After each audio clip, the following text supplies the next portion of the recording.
भरतपुर का राजा इंद्रजीत शूरवीर और प्रतापी राजा था। उसने अपनी बुद्धि से छोटे से राज्य को विशाल और समृद्ध राज्य में बदला था। उसे अपने सामर्थ्य पर बड़ा गर्व था। भाग्य, विधि, विधान जैसी बातों पर वह बिल्कुल भी विश्वास नहीं करता था। अक्सर वह यह कहता कि भाग्य की बातें कायर और आलसी लोग करते हैं।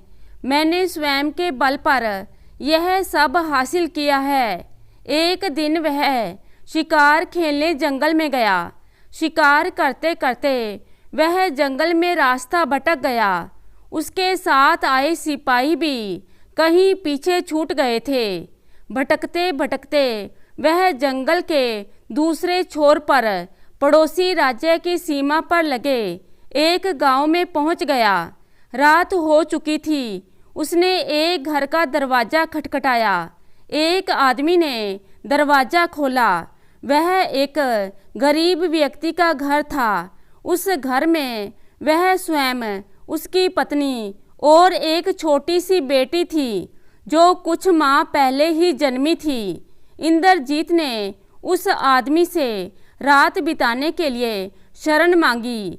वह आदमी तुरंत तैयार हो गया। गरीब व्यक्ति और उसकी पत्नी ने राजा को अतिथि जानकर उनका सत्कार किया और जो भी उनके पास रूखा सूखा भोजन था वह राजा को खिलाया और सोने के लिए चटाई दी। सुबह राजा ने उस व्यक्ति से अपने राज्य जाने का मार्ग पूछा और अपने राज्य चल दिया। थोड़ी दूर जाने पर राजा को एक साधु मिला। राजा ने साधु को प्रणाम किया। साधु ने राजा को आशीर्वाद दिया। साधु राजा को देखकर मुस्कुराने लगे और बोले, हे राजन, तुम्हें अपनी सामर्थ्य पर बड़ा गर्व है, लेकिन ईश्वर का विधान सबसे प्रबल है। अभी तुम जिस गरीब आदमी के घर से आ रहे हो उस आदमी की बेटी तुम्हारी पुत्र वधू बनेगी। यह विधि का विधान है। इंद्रजीत यह सुनकर सोचने लगा, कहाँ मैं राज परिवार का और कहाँ यह गरीब आदमी की लड़की। अगर ऐसा हुआ तो मेरे राज परिवार के सम्मान की बहुत हानि होगी। मैं ऐसा नहीं होने दूंगा। मैं इस विधान को पलट दूंगा। राजा वापस उस गरीब आदमी के घर गया। इंद्रजीत ने उसे अपना वास्तविक परिचय दिया। परिचय पाकर वह आदमी थोड़ा घबरा गया। राजा बोला, तुम्हारी बेटी बहुत सुंदर है। तुम इसका पालन पोषण ठीक प्रकार से नहीं कर पाओगे। मेरी कोई पुत्री नहीं है। इसे तुम मुझे सौंप दो। मैं इसे राजमहल में रखकर इसका पालन पोषण करूंगा। उस गरीब आदमी और उसकी पत्नी ने अपनी बेटी के उज्जवल भविष्य के लिए उसे राजा को दे दिया। राजा ने उस लड़की को जंगल में छोड़ दिया और बोला, अब देखता हूँ तुम मेरी पुत्र वधू कैसे बनोगी। थोड़े समय बाद इंद्रजीत का रसोइया वहाँ से गुजरा। वह अपनी पत्नी को उसके मायके से वापस ला रहा था। दोनों पति पत्नी ने जंगल में झाड़ियों में बच्ची की रोने की आवाज़ सुनी तो तुरंत उसके पास पहुँचे। उस सुंदर कन्या को देखकर वो हैरान भी हुए और खुश भी। दोनों उस कन्या को अपने साथ अपने घर ले आए। दोनों उसका पालन पोषण करने लगे। वह कन्या 3 साल की हो गई। एक दिन राजा इंद्रजीत ने एक बहुत बड़े यज्ञ का आयोजन किया। राजा का रसोइया अपनी पत्नी और बेटी को साथ लाया। रसोइया और उसकी पत्नी काम में व्यस्त थे। तभी वह लड़की खेलते खेलते राजमहल के भीतरी भाग में चली गई। राजा इंद्रजीत अपने दरबार जा रहे थे। उस लड़की पर उनकी दृष्टि पड़ी। उस अत्यंत सुंदर कन्या को देखकर राजा ने प्रहरियों से पूछा, ये किसकी बेटी है।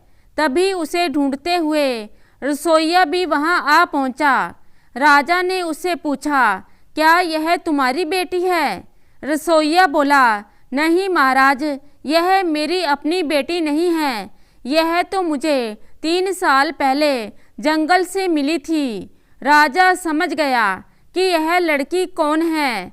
वह हैरान हो गया। जिसे मैंने मरने के लिए छोड़ दिया था वह बच गई। इसका मेरे राज्य में रहना ठीक नहीं है। संयोग से रानी की तबीयत खराब हो गई। राजा ने रसोइये और उसकी पत्नी को विशेष कक्ष में बुलाया। राजा बोला, राज ज्योतिषी ने मुझे बताया है कि तुम्हारी ये कन्या अशुभ है। अगर यह राज्य में रहेगी तो राज्य पर घोर संकट आ जाएगा। इसलिए इस कन्या को हमें सौंप दो, हम इसका कोई उचित प्रबंध कर देंगे। रसोइया राजा की आज्ञा कैसे टालता। उसे ना चाहते हुए भी कन्या राजा को सौंपनी पड़ी। रात में राजा भेष बदल कर उस कन्या को लेकर बाहर निकला और उस कन्या को नदी में फेंक दिया। एक लकड़ी का बड़ा सा फट्टा पानी के साथ बहता हुआ आ रहा था। वह कन्या उस फट्टे पर गिर गई और उस फट्टे के साथ बहने लगी। बहते बहते कन्या किसी दूसरे राज्य में पहुंच गई। वहां की रानी नदी के किनारे पूजा करने आई हुई थी। कन्या बहते बहते किनारे पहुंच गई। रानी उस कन्या के रूप को देखकर मोहित हो गई और उसे अपने साथ महल ले गई। रानी उस कन्या को अपनी पुत्री के समान पालने लगी। बड़ी होने के बाद वह और भी अधिक सुंदर दिखने लगी। इंद्रजीत का बेटा युवराज बन गया था। वो दूसरे राजा के निमंत्रण पर कुछ राजनीतिक चर्चा करने आया था। युवराज ने जब उस कन्या को देखा तो उस पर मोहित हो गया। उसने मन ही मन उससे विवाह करने का निश्चय कर लिया। उसने राजा रानी से अपने मन की बात कही।